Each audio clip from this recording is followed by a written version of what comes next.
శాంతి భద్రతల గురించి కానీ క్రైమ్ గురించి కానీ వాళ్ళ మీద ఎలిగేషన్స్ గురించి కానీ దేని గురించి చర్చించడానికైనా as a home minister I'm ready. మీరు ఎప్పుడు పెట్టుకుంటారంటే పెట్టుకోండి, నేను రెడీగా ఉన్నా.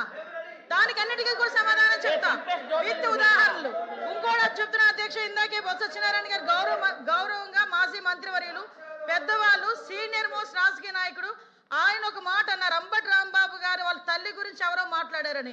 ఆధారాలు ఇవ్వమనండి, ఇమీడియట్ గా యాక్షన్ తీసుకోకపోతే అప్పుడు అడగమనండి, ఇవ్వనండి ఆధారాలు, ఇవ్వనండి ఆధారాలు, నేను ఇస్తా.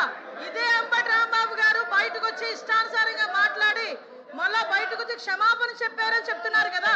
క్షమాపణ చెప్పే ఉద్దేశం అయితే విత్ ఇన్ పావు గంటలో వాళ్ళ ఇంట్లోంచి బయటకు వచ్చి మాట్లాడుతూ నా కుక్కను కూడా టచ్ చేయలేరు, ఏ పోలీసు వస్తారు రమ్మని చెప్పినప్పుడు ఆ మాట్లాడు గురించి మాట్లాడినట్టు అంటే ఇలాంటి మాట్లాడి రచ్చగొట్టేటట్టుగా మాట్లాడి నిన్న జైలు దగ్గరికి వెళ్ళి ఇట్ట పాడతాడు. ఆయన మాజీ మంత్రి అండి, ఏం మాట్లాడుతున్నారండి, ఏ సైకిల్ చేస్తున్నారండి, సమాజానికి ఎటువంటి మెసేజ్ ఇస్తున్నారండి?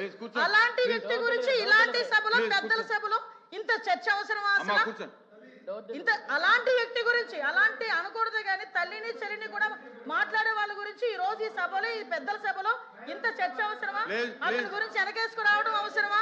అసలు మీకేమైనా అసలు సెన్స్ ఉందా అని అడుగుతున్నా నేను ఈ రోజు. కనీసం ఆలోచన చేసుకోవాలి కదా. ఎలా పడితే అలా మాట్లాడడానికి, ఏది పడితే మాట్లాడడానికి ఇది దేవాలయం లాంటి కౌన్సిల్ పెద్దల సభ ఇది.